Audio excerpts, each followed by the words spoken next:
우리 이 시간 그러면 하나님 말씀 함께 일어나서 나누도록 하겠습니다. 함께 일어나서 하나님 말씀 읽을 때에 마음을 집중해서 오늘 말씀을 여러분 잘 읽으시기를 바랍니다. 자매님께서 말씀을 읽어주시기 바랍니다. 오늘 함께 나눌 말씀은 출애굽기 21장 28절부터 36절까지 있는 말씀입니다. 자매님께서 말씀을 읽어주시기 바랍니다. 소가 남자나 여자를 받아서 죽이면 그 소는 반드시 돌로 쳐서 죽일 것이요 그 고기는 먹지 말 것이며 임자는 형벌을 면하려니와 소가 본래 받는 버릇이 있고 그 임자는 그로 말미암아 경고를 받았으되 단속하지 아니하여 남녀를 막론하고 받아 죽이면 그 소는 돌로 쳐 죽일 것이고 임자도 죽일 것이며 만일 그에게 속죄금을 부과하면 무릇 그 명령한 것을 생명의 대가로 낼 것이요 아들을 받든지 딸을 받든지 이 법규대로 그 임자에게 행할 것이며 소가 만일 남종이나 여종을 받으면 소 임자가 은 30세겔을 그의 상전에게 줄 것이요 소는 돌로 쳐서 죽일지니라. 사람이 구덩이를 열어두거나 구덩이를 파고 덮지 아니하므로 소나 나귀가 거기에 빠지면 그 구덩이 주인이 잘 보상하여 짐승의 임자에게 돈을 줄 것이요 죽은 것은 그가 차지할 것이니라. 이 사람의 소가 저 사람의 소를 받아 죽이면 살아있는 소를 팔아 그 값을 반으로 나누고 또한 죽은 것도 반으로 나누려니와 그 소가 본래 받는 버릇이 있는 줄을 알고도 그 임자가 단속하지 아니하였으면 그는 소를 갚을 것이요 죽은 것은 그가 차지할지니라. 아멘. 출애굽기 21장부터 23장까지는 이스라엘 백성들이 이제 가나안 땅에 들어가게 될 텐데 가나안 땅에 들어가서 그들이 함께 공동체를 이루면서 살아가면서 지켜야 할 법규에 관한 말씀들이 기록되어져 있습니다. 오늘 우리가 함께 나눌 말씀도 바로 그런 말씀인데 특히 오늘 함께 나눌 이 말씀은 오늘날 우리에게도 생각해 볼 여지가 참 많은 말씀이다. 그렇게 여겨집니다. 그래서 오늘 우리가 이 말씀을 통해서 함께 더불어가는 이 세상 속에서 그리스도인으로서 우리는 어떤 마음과 또 어떤 태도로 어떤 생각으로 이 세상을 살아가야 하는지 이 말씀을 통해서 교훈들을 함께 좀 나눠보기를 원합니다. 근데 오늘 본문 말씀에서 가장 많이 등장하는 그 주인공은 사람이 아니라 소입니다. 소. 그것도 아주 못된 소예요. 자, 28절 말씀을 먼저 한번 읽어보겠습니다. 28절. 소가 남자나 여자를 받아서 죽이면 그 소는 반드시 돌로 쳐서 죽일 것이요 그 고기는 먹지 말 것이며 임자는 형벌을 면하려니와. 여기 말씀해 보니까 이제 사람을 받는 소에 대해서 이야기하고 있는데 누구를 받냐면 남자나 여자를 받아서 죽이면 이렇게 말하고 있습니다. 여기서 말하는 남자나 여자는 성인 남자와 여자를 말하고 있습니다. 왜 그런가 하면 31절 말씀해 보면 어린아이에 대해서는 별도로 또 이야기하고 있어요. 31절을 볼까요?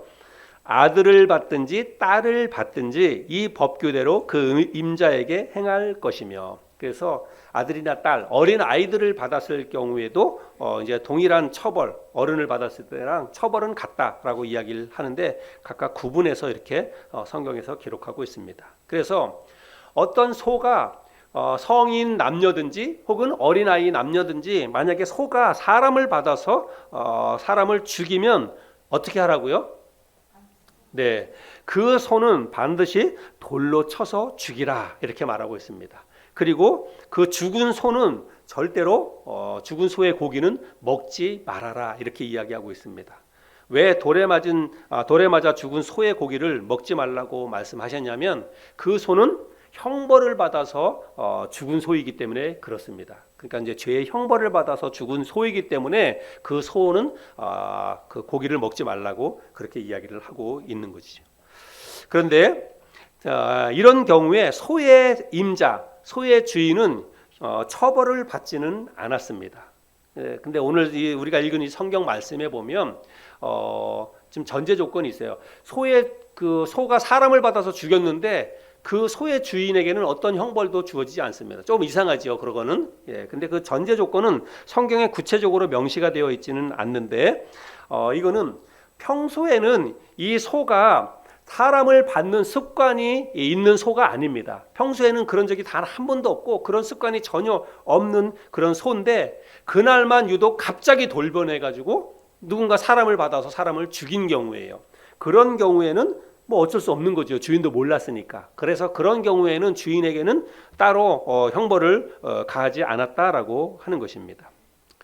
그런데 평소에 가끔씩 사람을 받는 그런 버릇이 있는 소라면 그러면 이제 상황은 달라지는 거예요. 예, 자 29절 말씀을 한번 보겠습니다. 29절 같이 한번 읽어볼까요? 29절 시작.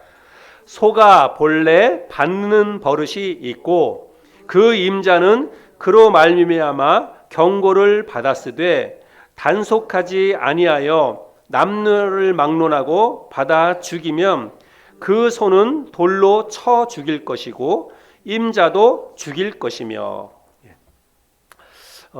여기 계신 분 중에서 소를 직접 뭐 이렇게 키워보신 분들이 계시는지 모르겠는데 저는 뭐 제가 직접 키운 건 아니지만 시골에서 제가 어린 시절 자랄 때 저희 집에도 소가 있었어요. 뭐 한두 마리. 그리고 동네에 다 소가 한두 마리씩 외양간에 있었습니다. 근데 이제 저도 어렸을 때 이제 그 부모님을 도와서 소 여물을 끓여서 소에게 여물을 갖다 주기도 하고 뭐 짚을 갈아 주기도 하고 그런 일들을 했거든요. 근데 어떤 소는 진짜로 여물을 자기 밥을 갖다 주려고 하는데도 씩씩거리면서 이렇게 뿔로 막 받으려고 하는 소가 있어요. 예, 진짜로 그런 소가 있습니다. 예, 그럴 때는 이제 여물을 준다든지 아니면 뭐 짚을 갈아 준다든지 그럴 때 조심해야 됩니다. 예. 근데 주인은 사실은 자기 집에서 기르는 소가 어떤 소가 사람을 받는 습관이 있는 버릇이 있는지 주인은 알아요, 몰라요? 예, 주인은 다 압니다. 예, 주인은 소의 그런 것들을 다 알죠. 근데 사람을 잘 받는 그런 버릇이 있는 그런 소가 있다면 평소에 어떻게 해야 됩니까? 예, 평소에 그 소를 잘 관리해야 돼요. 잘 묶어두든지 그래야 됩니다. 근데 아마도 오늘 우리가 나누는 이 성경 이 당시에는 우리 시골에서 요즘 소 기르는 것처럼 그렇게 기르지는 않았을 거예요. 요즘은 다 외양간에다가 묶어놓고 그렇게 이제 그 소를 사육을 하는 거지 한마디로. 근데 이 당시에는 아마 이제 방목을 했을 것입니다. 그래서 풀어놓고 이제 풀을 뜯어 먹게 하는데 사람이 지나다니는데 그 사람을 쫓아가가지고 소가 사람을 그 받을 수도 있고 그러는 거죠. 그래서 평소에 사람을 받는 습관이 있는 버릇이 있는 그런 소라면 특별 관리를 해야 되는 거예요. 주인이 그 소는 특별히 어디 뭐 한 곳에다 이렇게 놔둔다든지 묶어놓는다든지 그렇게 관리를 해야 하는 것입니다. 더 이제 조심을 해야 되는 거죠. 그런데 사람을 받는 버릇이 있는 소라는 것을 알면서도 그냥 방치해 두었을 경우에 그냥 내버려 뒀을 경우에 그러다가 그 소가 사람을 받아서 죽였다면 그 소는 어떻게 하라고요? 예, 그 소는 반드시 돌로 쳐서 소를 죽이라라고 말하고 있습니다. 그리고 문제는 뭐예요? 예, 소만 죽이는 것이 아니라 소의 주인도 역시 똑같이 돌로 쳐서 죽이라 이렇게 말하고 있습니다. 우리가 이런 말씀을 읽을 때 이게 좀 너무 심한 게 아닌가 이런 생각을 할 수도 있어요. 그런 생각이 들지요. 예, 소가 사람을 받아서 죽였는데 그 소의 주인까지도 그 돌로 쳐서 죽이라고 하나님은 이제 이렇게 말씀하시니까 우리가 생각할 땐 이게 너무 심하지 않는가 이런 생각이 듭니다. 그런데요, 한번 반대로 생각해 보세요. 만약에 우리 집에 내 뭐 부인이나 내 자녀가 소에 받쳐서 죽었다. 예, 그러면 마음이 어떻겠어요? 정말 너무 힘들고 어렵겠죠. 그래서 피해자의 입장에서 생각해 보면 뭐 한편 또 이해도 된다라고 이렇게 생각이 됩니다.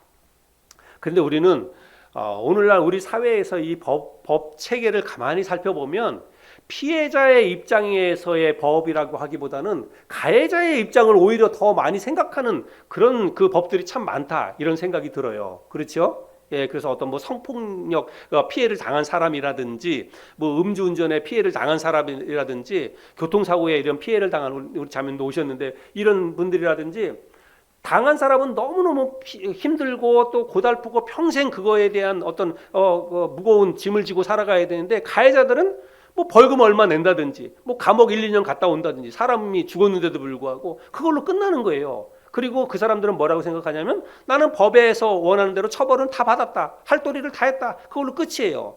그래서 법이라고 하는 게 가해자 중심이 너무 많은 게 아닌가 이런 생각이 듭니다. 그래서 물론 소가 내 소가 사람을 받아서 죽였는데 나까지 죽어야 되는 게 억울하다 생각할 수 있지만 죽은 사람의 입장에서 그 가족의 입장에서 생각해 보면 그것도 또 한편은 이해가 되기도 한다 이런 생각이 듭니다.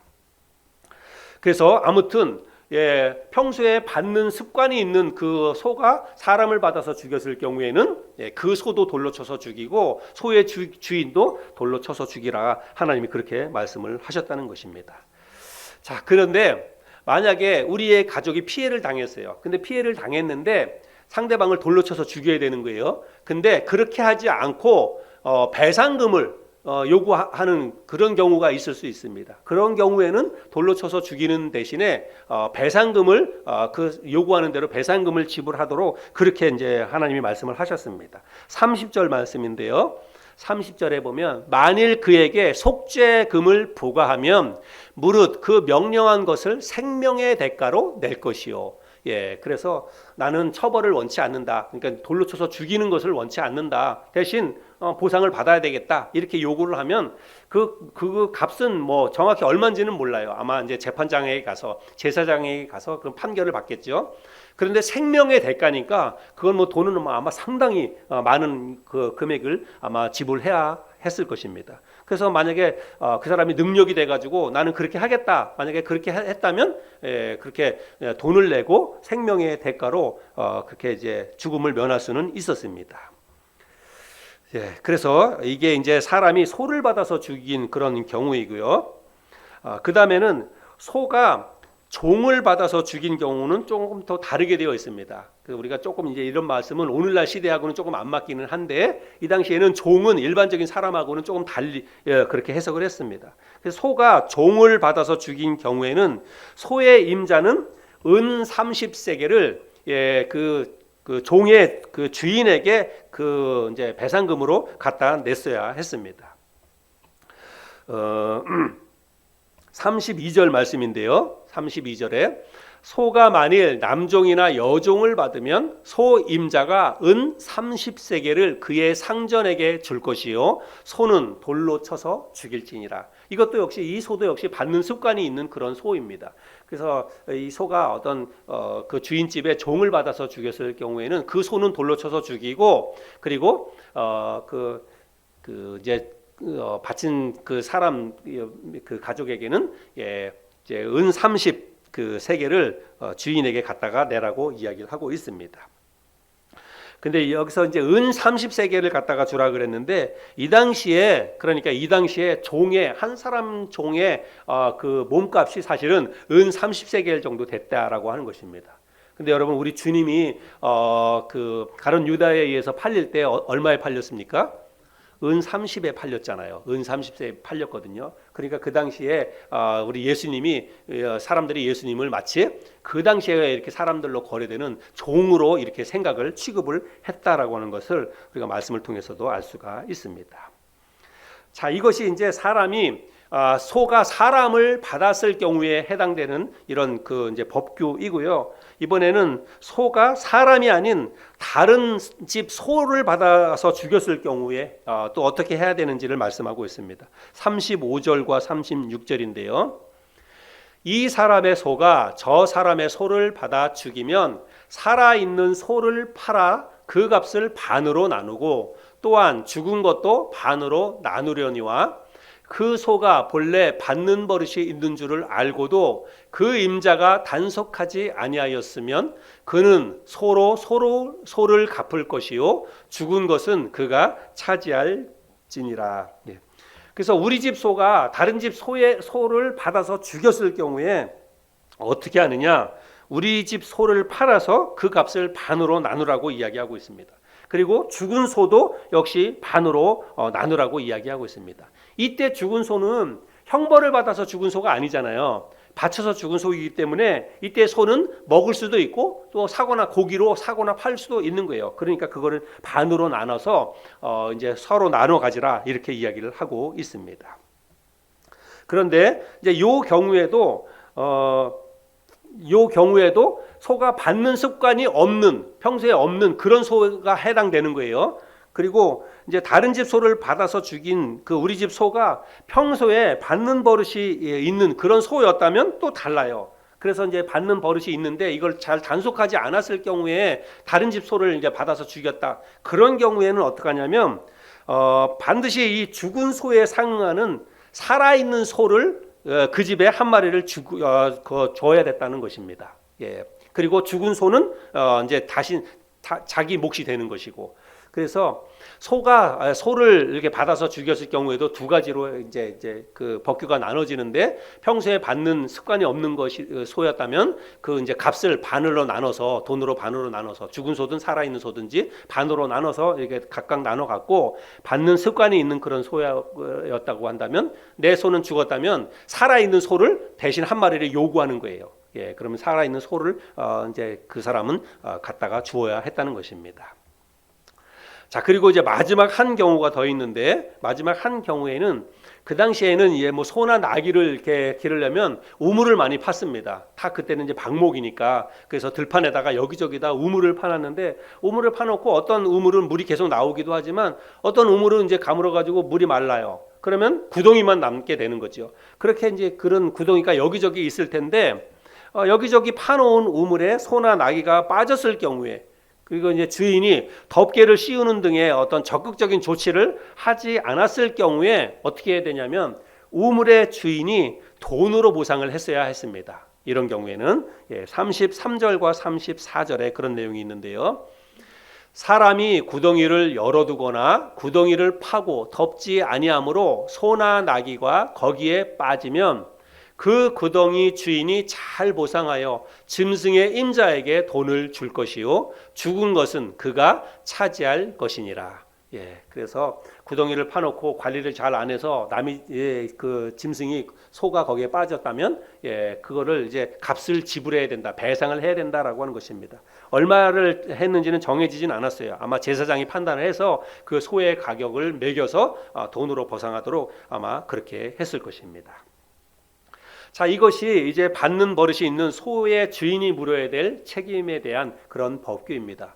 하나님은 정말 섬세하신 하나님이에요. 우리가 믿는 하나님은 그냥 대충 우리의 인생을 그냥 뭐 대충 이렇게 보살피는 분이 아니라 아주 세밀하게 우리의 삶 가운데 어떤 일이 일어날지 모르니까 다양한 우리의 삶 가운데 일어나는 일들을 두고서 법규를 세목세목 정해 주셨다는 것입니다. 그래서 이스라엘 백성들이 이제 가나안 땅에 들어가서 살 때 이런저런 일들이 있을 때마다 이런 하나님이 정해 주신 법규에 따라서 모든 일들을 처리하도록 하나님이 그렇게 하셨다는 거죠. 자, 오늘 우리가 이 말씀을 통해서 우리에게 주시는 하나님의 교훈이 뭔가, 우리가 이것을 함께 좀 나눠보면 좋겠습니다.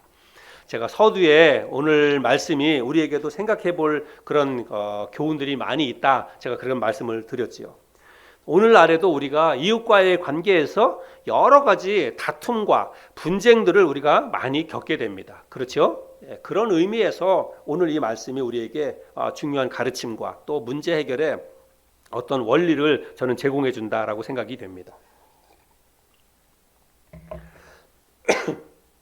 물론 우리는 뭐 오늘날 이제 대부분 도시에 사는 우리는 소를 키우지는 않아요. 근데 우리는 대신 뭘 키웁니까? 요즘은 강아지나 애완동물들 많이 키우죠. 강아지, 고양이 비롯해서 뭐 다양한 애완동물들을 많이 우리가 키웁니다. 근데 고양이는 뭐 사람에게 직접적으로 큰 피해를 주거나 사람을 해치거나 그런 경우는 뭐 없지요. 그런데 개는 좀 달라요. 그렇죠? 개가 사람을 물어가지고 사람을 뭐 심각하게 피해를 준 경우는 텔레비전 뉴스에도 가끔 나오고 유튜브 같은 데 보면 아주 끔찍한 그런 이제 사고 영상을 다룬 그런 유튜브 영상들이 참 많이 있습니다. 그래서 우리 여기도 우리 애완견 기르시는 분들이 계시는데, 우리 집 개가 사실은 이제 그런 어떤 그 사람을 무는 사고를 치지 않도록 애완견 기르시는 분들은 진짜 각별히 조심해야 합니다. 우리 집 개는 순해가지고 절대 사람 안 물어요. 여러분, 절대 사람 안 무는 개는 없어요. 개는 본성적으로 이렇게 무는 그런 습관이 있다는 것을 알아야 됩니다. 우리가 여기 성경에도 소에 대해서 얘기했는데, 어떤 소는 받는 습관이 없는데 갑자기 그날만 돌변해가지고 사람을 받는 그런 경우가 있잖아요. 마찬가지예요. 개도 마찬가지입니다. 우리 집 개가 아무리 순하다 할지라도 뭔가 개의 어떤 본성을 자극하는 뭐가 나타나면 가서 사람을 물 수도 있다는 것입니다. 그래서 개를 데리고 산책을 하거나 뭐 밖을 나오거나 그럴 때는 정말 조심해야 돼요. 우리 집 개는 뭐 괜찮다 이렇게 생각하지 마시고 항상 목줄을 하시고 또 필요하면 임박에도 하고 그래서 사람들에게 피해를 주지 않도록 조심해야 한다는 것입니다. 또 꼭 뭐 사람을 물거나 해치거나 그런 경우 아니더라도 사실은 애완견을 이제 데리고 밖에 나올 때는 다른 사람들에게 피해를 주지 않도록 조심해야 돼요. 예를 들자면 뭐 응가를 한다든지 하잖아요. 요즘 분들은 뭐 다 그런 거 철저히 잘 하더라고요. 이 동네도 이제 산책하시는 분들이 있는데 개 이렇게 응가 하면 반드시 이렇게 비닐봉지로 해가지고 하는데 개 중에는 또 안 그러는 분들도 있어요. 근데 그거는 진짜로 다른 사람들에게 피해를 주는 거잖아요. 그래서 우리 그리스도인들은 절대로 그렇게 해서는 안 된다라고 하는 것입니다. 그리고 우리는 오늘 이 말씀을 꼭 짐승이 사람에게 피해를 주는 것에만 초점을 맞추지 말고 좀 더 폭넓게 우리가 이 오늘 말씀을 좀 생각해보고 적용을 해야 한다는 것입니다. 물론 이 당시 성경 이 당시에는 이스라엘 백성들이 가나안 땅에 들어가서 살면서 공동체 생활을 할 때 다른 사람에게 피해 주는 것이 오늘날처럼 이렇게 다양하지는 않았다는 거예요. 그 당시에는 뭐 우리 집 가축이 다른 사람의 밭에 들어가서 밭을 좀 망친다든지 뭐 오늘 본문에서 나온 것처럼 사람을 속아 받아가지고 사람을 다치게 한다든지 뭐 그런 정도의 어떤 이웃과의 관계에서 나오는 다툼과 분쟁은 그런 거였을 것입니다. 그런데 오늘날 우리 사회에서는 이것보다도 훨씬 더 많고 다양한 이런 다툼과 분쟁들이 일어나잖아요. 그러니까 우리가 확대 적용해서 오늘 이 말씀을 우리가 우리의 삶 가운데 어떤 교훈과 원리를 잘 우리가 실천해야 된다. 그렇게 생각이 됩니다. 오늘날 우리가 이웃과의 관계에서 겪는 뭐 여러 가지 다툼과 분쟁들이 많이 있는데 그 가운데 가장 심각한 이 분쟁 어떤 것들이 있을까요? 네, 층간소음.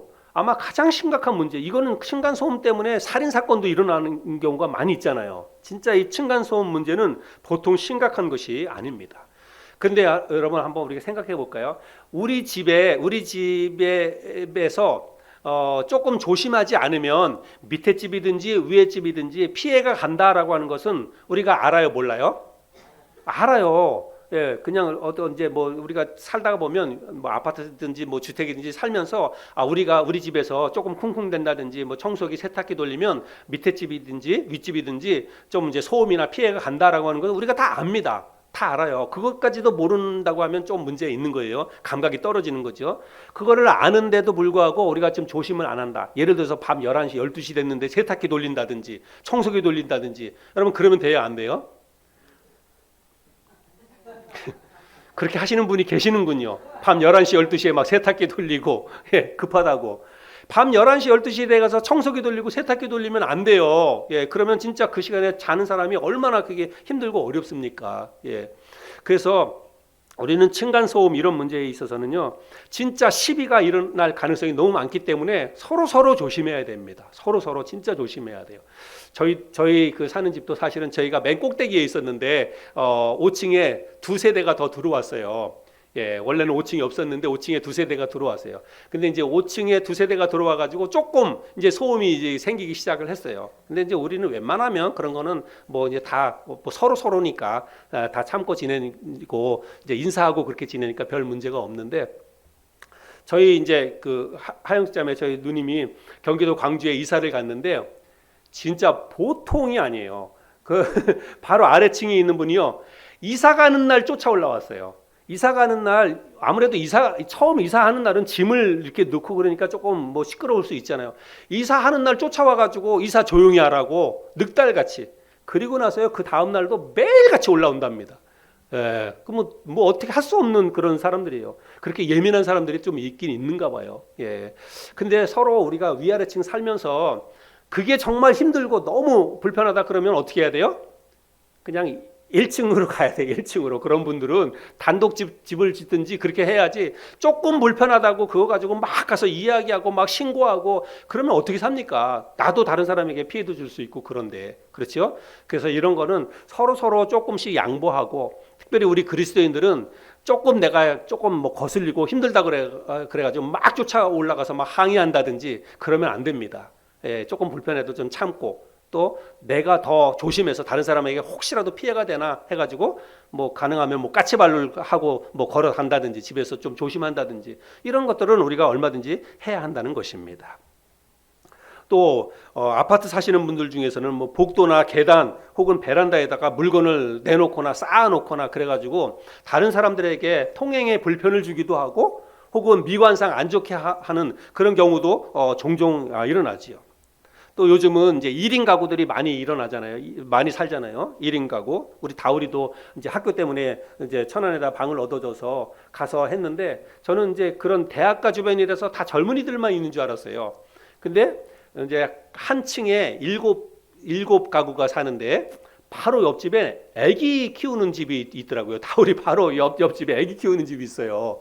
근데 이렇게 보니까 아기가 잘 울어요. 쿵쿵대면서 잘 울어요. 그래서 다우리 보러 일주일 벌써 지났는데 괜찮았냐 그랬더니 밤에 가끔씩 늦게 아기는 뭐 아무 때나 또 뭐 우니까 울면서 쿵쿵대고 그래가지고 조금씩 그런다고. 그래도 다우라 네가 좀 잘 참고 잘 살아라 그렇게 얘기했는데 아무튼 1인 가구가 많이 생기다 보니까 여러 가지 일들이 많이 일어납니다. 예, 뭐 어떤 집에서는 뭐 텔레비 소리가 너무 크게 날 수도 있고 또 이제 이렇게 다닥다닥 붙어 있지만 문을 열어놓고 뭘 요리를 해먹는 집도 있어요. 이제 그런 데는 조금 좀 문제가 되잖아요. 예, 여러 가구가 함께 사는데 문 열어놓고 뭐 요리해 먹고 그러면 냄새 때문에도 그렇고.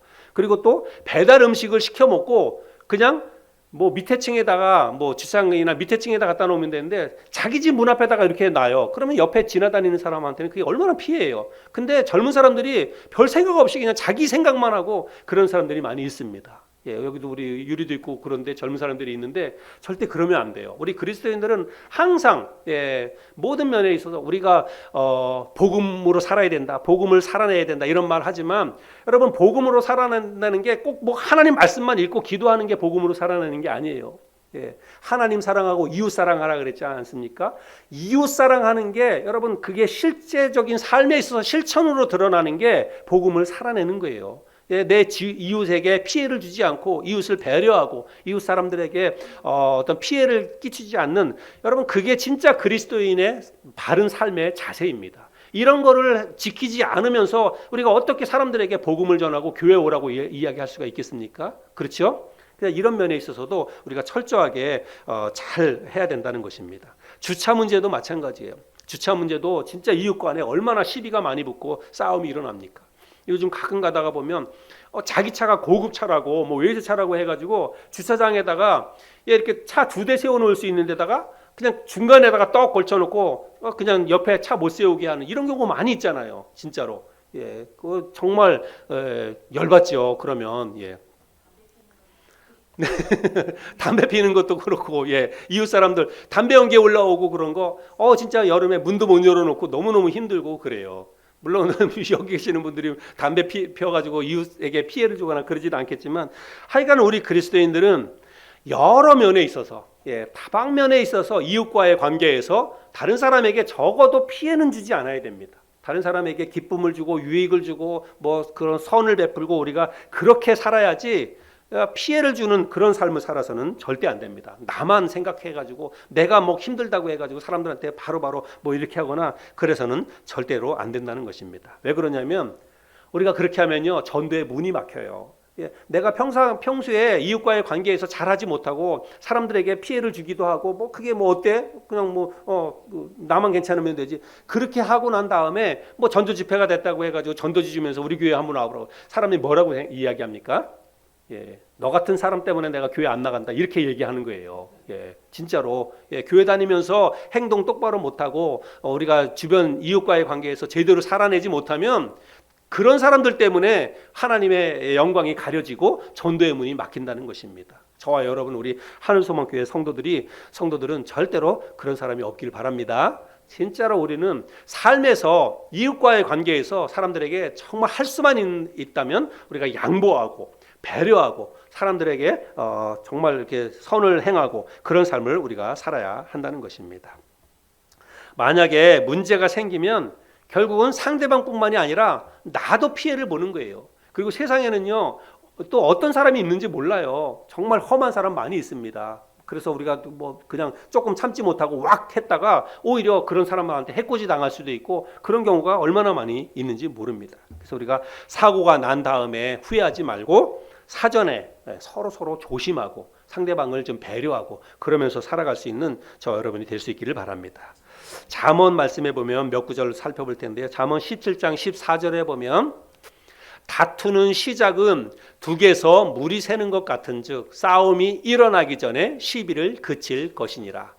아주 작은 사소한 문제에서부터 둑이 터지는 그런 일이 일어날 수 있다는 거예요. 그래서 싸움이 일어나기 전에 시비를 그치라라고 말씀하고 있고, 그 다음에 잠언 30장 33절에 보면 대저 젖을 저으면 엉긴 젖이 되고 코를 비틀면 피가 나는 것 같이 노를 격동하면 다툼이 남이니라. 재미있는 표현이잖아요. 사람의 코를 비틀면 어떻게 해요? 당연히 코피가 나요. 상대방 감정을 자극하면 어떻게 된다는 거예요? 주목이 날아온다는 거예요. 그래서 우리가 웬만하면 사람의 감정, 사람을 심기를 건드리지 않는, 그렇다고 해서 뭐 비굴하게 살라고 그런 말이 아니에요. 웬만하면 조금은 작은 것은 우리가 서로 배려하고 참으면서 이웃에게 그리스도인으로서, 그리스도인은요 세상 사람을 이기는 사람이 아닙니다. 지는 게 이기는 거예요. 사람들한테 져주고 양보하고 배려하고 그렇게 하면서 우리가 살아가야 한다는 것입니다. 마지막 잠언 20장 3절에 보면 다툼을 멀리하는 것이 사람에게 영광이거늘 미련한 자마다 다툼을 일으키니라.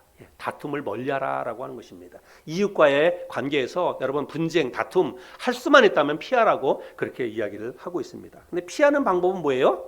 내가 손해보는 것밖에 없어요. 내가 손해보는 것밖에 피할 수 있는 방법이 없습니다. 그래서 내가 조금 손해보더라도 우리가 다툼을 멀리할 수 있는 그런 저와 여러분이 되었으면 좋겠습니다.